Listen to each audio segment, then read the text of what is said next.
할렐루야! 하나님의 은혜가 충만한 오늘 예배 시간이 될 수 있기를 우리 주님의 이름으로 축원합니다. 우리 믿음의 선포의 시간을 가져야 되겠죠. 자, 오른손을 댑시다. 오른손을 들고 저를 따라합니다. 믿음의 생각을 하자. 믿음의 말을 하자. 믿음의 행동을 하자. 할렐루야! 하나님께서 저와 여러분들에게 큰 은혜를 주실 줄 믿습니다. 여러분, 성경에는 실로라는 장소가 나오죠. 한때는 하나님의 이름이 머물렀던 곳이었습니다. 제사가 있었고 성막이 있었고 종교 생활이 있었던 곳이었어요. 그곳에서 사람들은 하나님을 만날 수가 있었어요. 그런데 어느 날 하나님께서 조용히 실로를 떠나신 거예요. 성막도 남아있고 예배도 있었지만 하나님이 떠나셨습니다. 그런데 더 무서운 게 뭔지 아세요? 사람들은 그 사실을 몰랐어요. 그들은 여전히 예배를 드렸지만 여전히 하나님께서 자신들과 함께 한다라고 생각하고 있었지만 하나님은 그 자리를 떠나신 거예요. 하나님이 떠난 자리에서 종교 생활을 계속하고 있었던 것입니다. 오늘 말씀은 바로 그런 상태에 있는 유다에 대하여 하나님께서 말씀하시는 거예요. 여러분, 우리 모두는 하나님을 찾죠. 우리는 하나님을 찾습니다. 그런데 우리가 하나님을 찾을 때 언제, 어떤 이유 때문에 하나님을 찾을까요? 우리 스스로 한번 솔직하게 질문해 보시길 바랍니다. 여러분, 하나님께서 나를 만져주셨다라고 확신했을 때 그때는 언제입니까? 여러분은 어떤 기준으로 하나님께서 나를 만져주셨지 이런 확신을 하게 되었나요? 뜨거운 눈물을 흘렸을 때였습니까? 혹은 고조된 분위기에서 알 수 없는 감동이 밀려왔을 때였습니까? 그것도 아니면 해결되지 않은 문제가 해결되어졌을 때 하나님께서 나를 만나주셨다라고 확신했습니까? 여러분, 우리의 이런 경험들이 너무 소중해요. 그러나 우리가 조금만 냉정하게 우리 자신을 한번 살펴봅시다. 우리가 하나님을 간절하게 찾았던 그 간절함의 이면에는 혹시 절박함이 깔려있지 않았을까요? 우리는 하나님의 임재보다 해결책이 더 간절했던 것은 아닐까요? 이런 질문이 우리를 불편하게 만드는 것은 우리는 오랫동안 필요의 영성에만 매달렸기 때문이에요.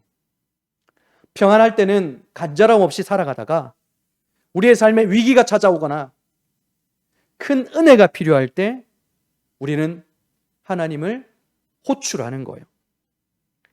우리는 하나님을 우리가 필요한 그 순간에 하나님을 호출했다가 문제가 해결되면 조용히 하나님을 퇴장시키는 조력자로 여기고 있었던 것은 아닐까요? 우리는 미가서 말씀을 보고 있는데요. 미가가 활동했을 때 당시의 유다는요, 겉으로 보기에는 종교적인 전성기 시절을 보내는 것 같았어요. 하나님의 임재를 상징하는 성전이 웅장하게 세워져 있었어요. 매일 정해진 시간에 제사가 드려지고 있었고 절기를 따라 한치의 오차 없이 제사를 드렸어요. 백성들은 율법의 요구에 순종하는 것처럼 보였습니다. 나라와 백성을 다스리는 왕이 제자리를 지키고 있었고 하나님과 백성을 연결시키는 제사장이 있었고 하나님의 뜻을 전하는 선지자도 있었어요. 각기 제자리를 잘 지키고 있었다라는 거예요. 영적인 시스템이 완전히 갖춰져 있는 상태였던 겁니다. 여러분, 이 겉모습 때문에 당시 유다에서는 이런 확신에 차 있었습니다. 11절을 볼까요? 여호와께서 우리 중에 계시지 아니하냐? 재앙이 우리에게 임하지 아니하리라. 화려한 성전이 있으니까, 예배드리고 있으니까 당연히 하나님께서 우리와 함께 하신다라고 여겼던 거예요. 이렇게 이들은 하나님이 우리와 함께하고 계시니까 우리에게 재앙이 임하지 않을 것이다라고 확신하고 있었던 것입니다. 그런데 바로 이때에 하나님은 선지자 미가를 통해서 무서운 말씀을 하시죠. 4절입니다.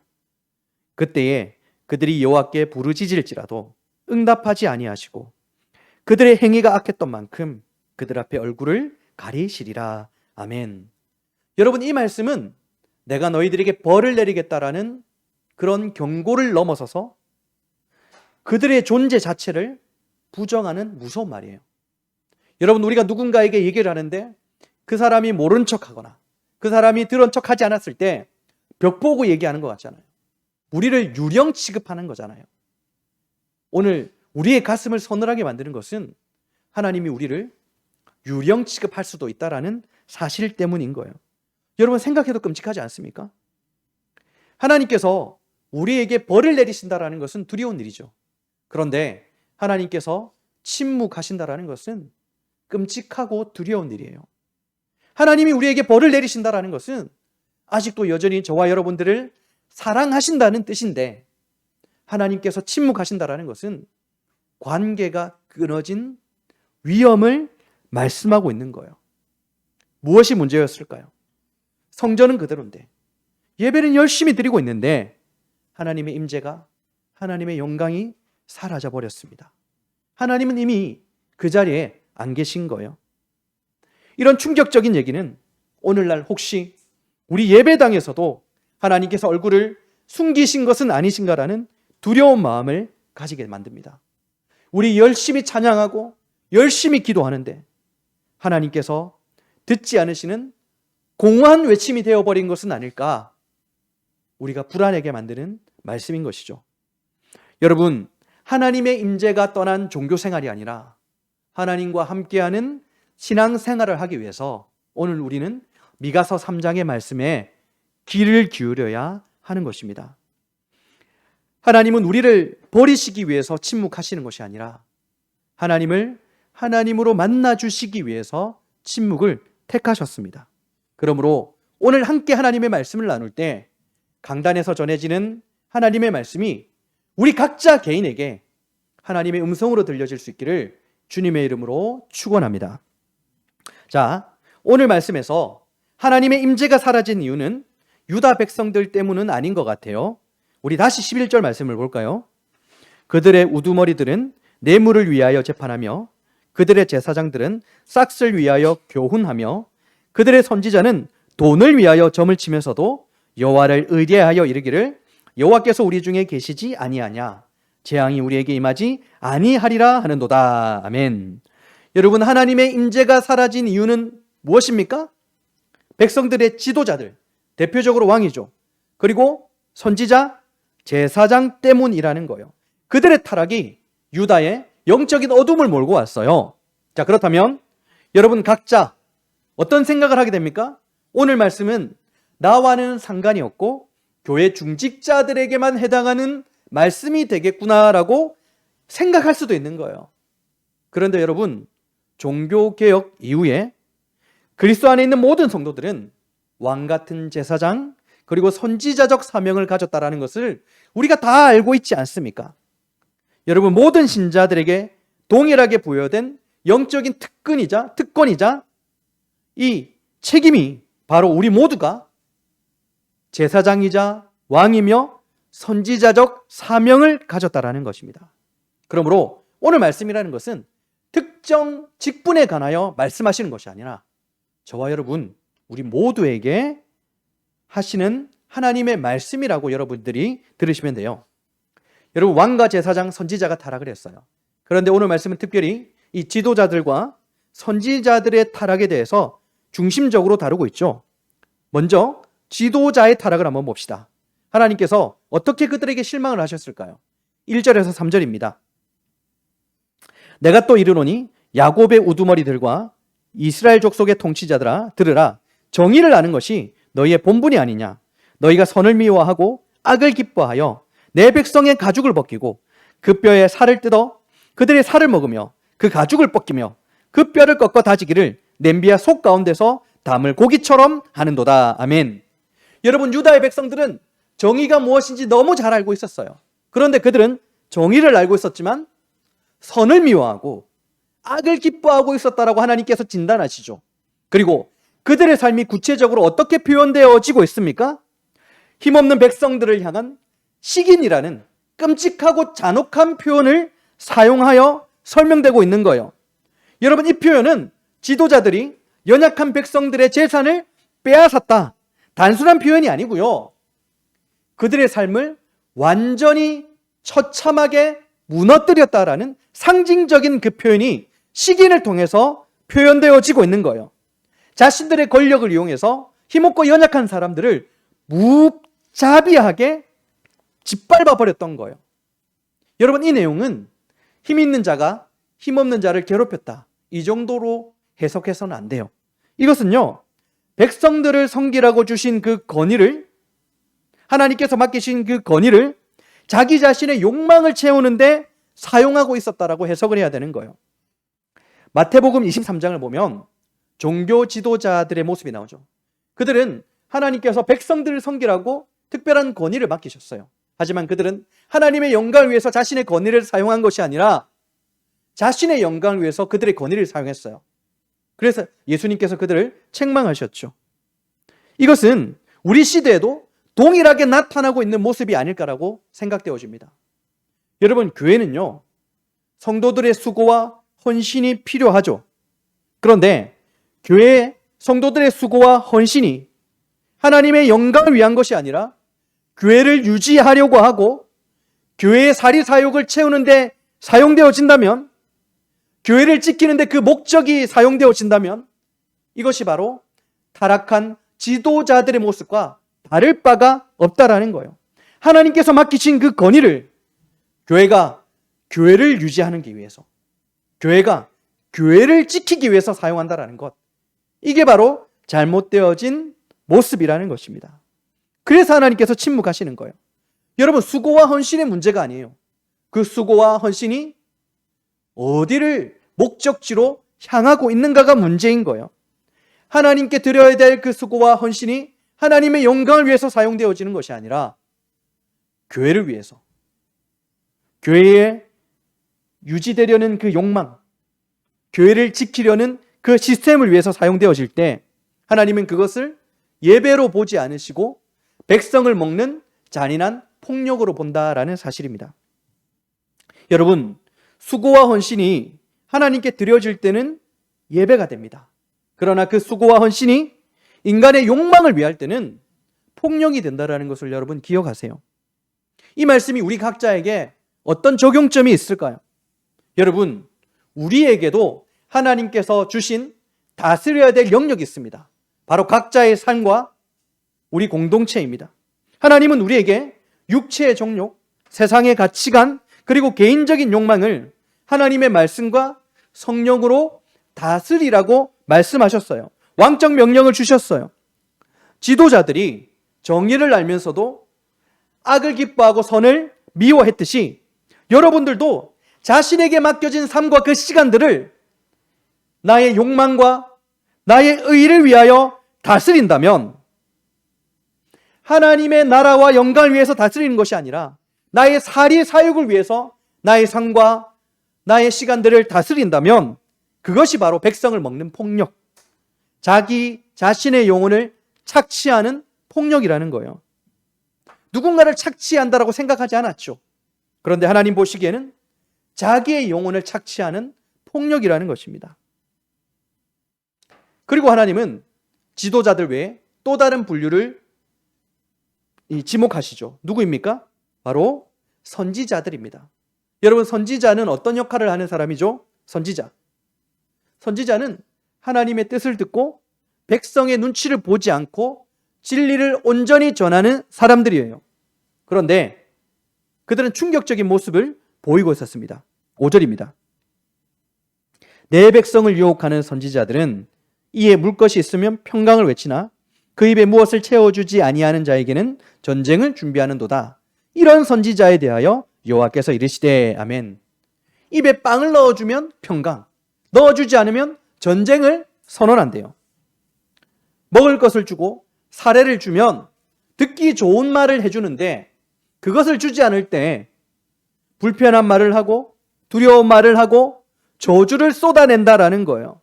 여러분, 이게 어떤 의미를 가지냐면 이 선지자들 역시도 자기 자신의 사리 사욕을 위해서 하나님의 말씀을 전하고 있다는 것입니다.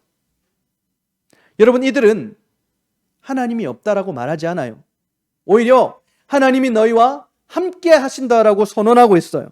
그러나 그 말은 하나님의 뜻에서 나온 말이 아니라 자기의 필요에 의해서 사용되어지는 말이라는 거예요. 6절과 7절입니다. 그러므로 너희가 밤을 만나리니 이상을 보지 못할 것이요 어둠을 만나리니 점치지 못하리라 하셨나니 이 선지자 위에는 해가 져서 낮이 깜깜하게 할 것이라. 선견자는 선지자입니다. 부끄러워하며 술객이 수치를 당하여 다 입술을 가릴 것은 하나님이 응답하지 아니하심이거니와. 아멘.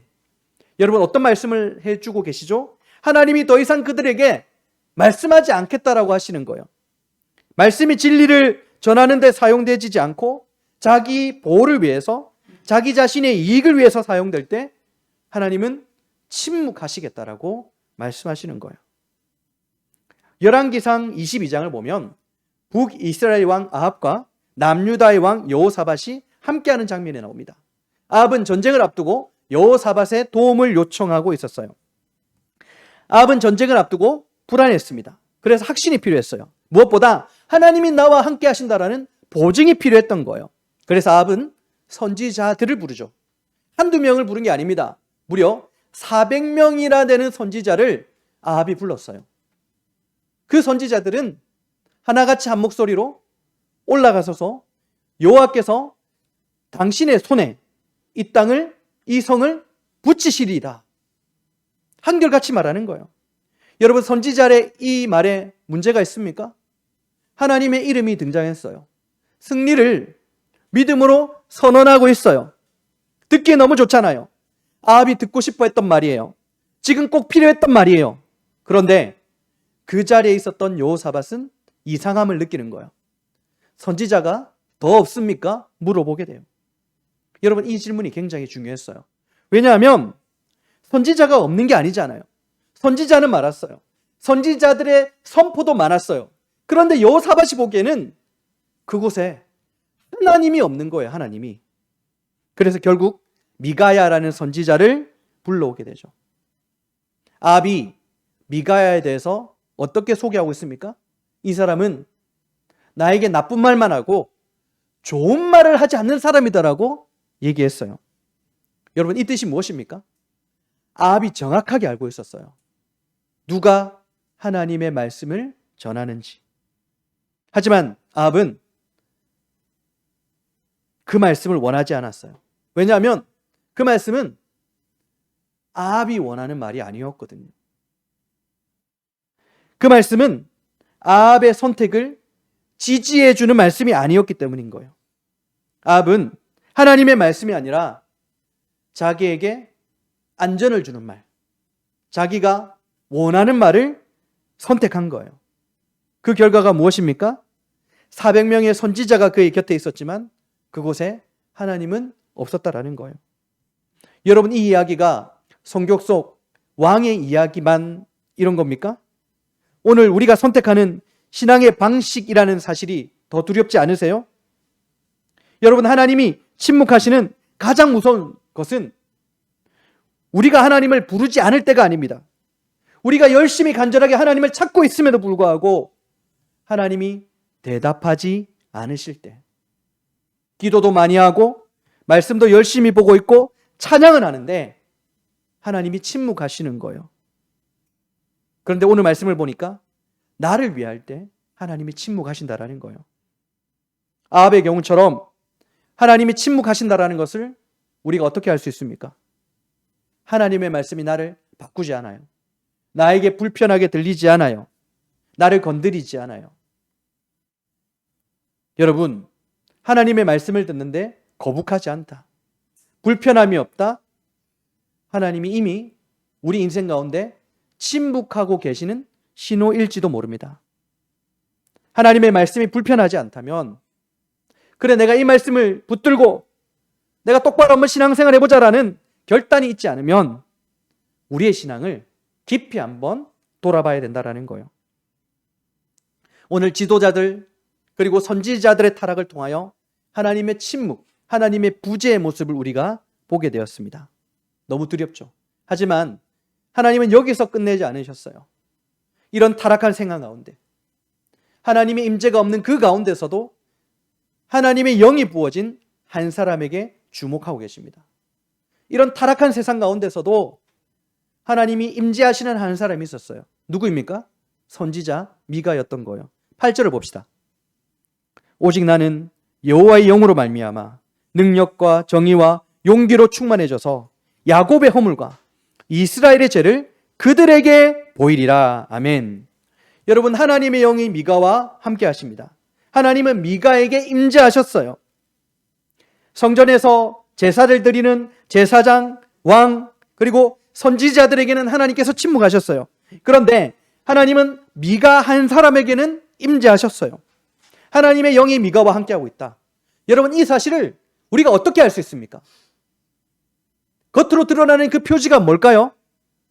야곱의 허물과 이스라엘의 죄를 그들에게 보이리라. 여러분, 하나님은 어떤 분이세요?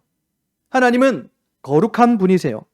거룩하다라는 말은 단순히 도덕적으로 깨끗하다, 그 의미를 넘어서는 것이죠. 거룩하다라는 것은 하나님은 하나님이시라는 뜻이에요.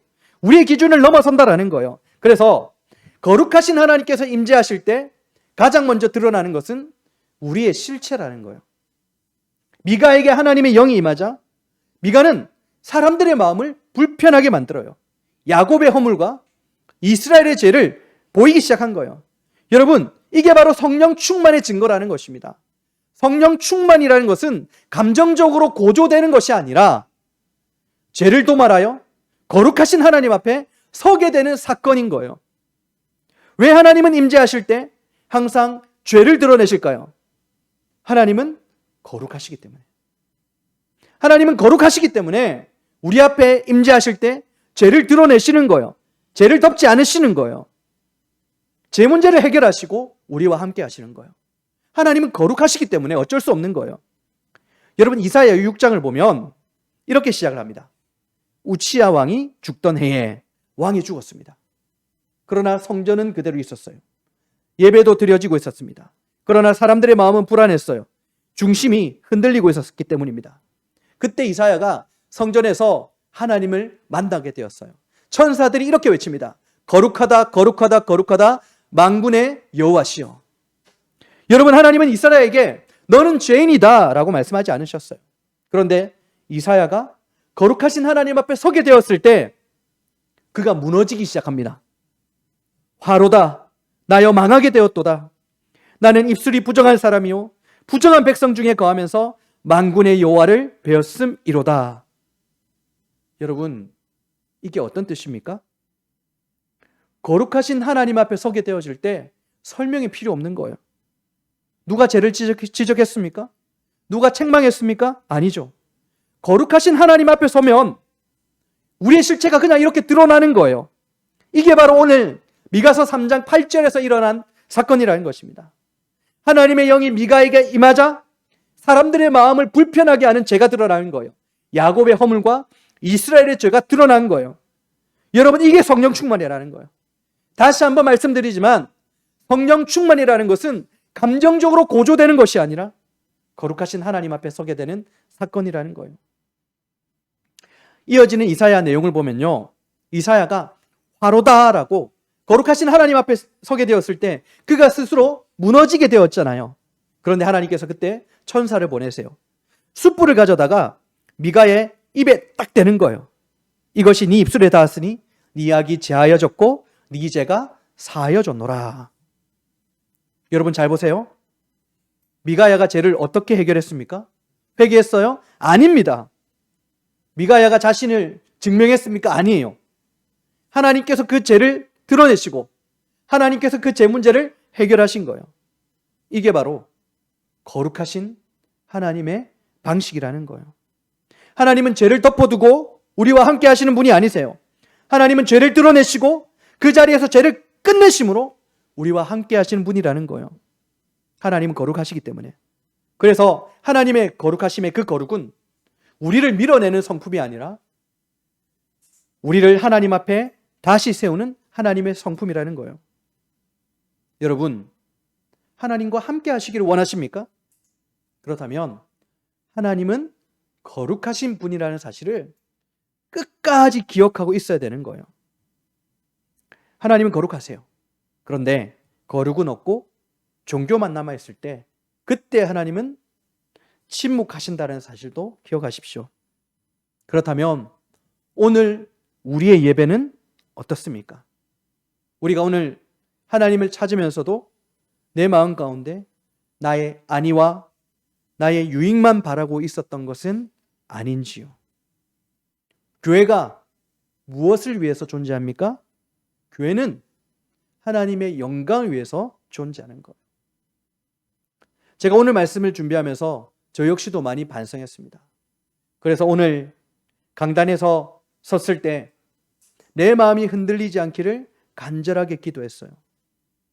하나님, 오늘 예배에 한 사람만 출석한다 할지라도 마음이 흔들리지 않고 하나님께 영광을 올려드리는 예배를 드릴 수 있도록 간절히 기도합니다. 계속해서 기도했어요.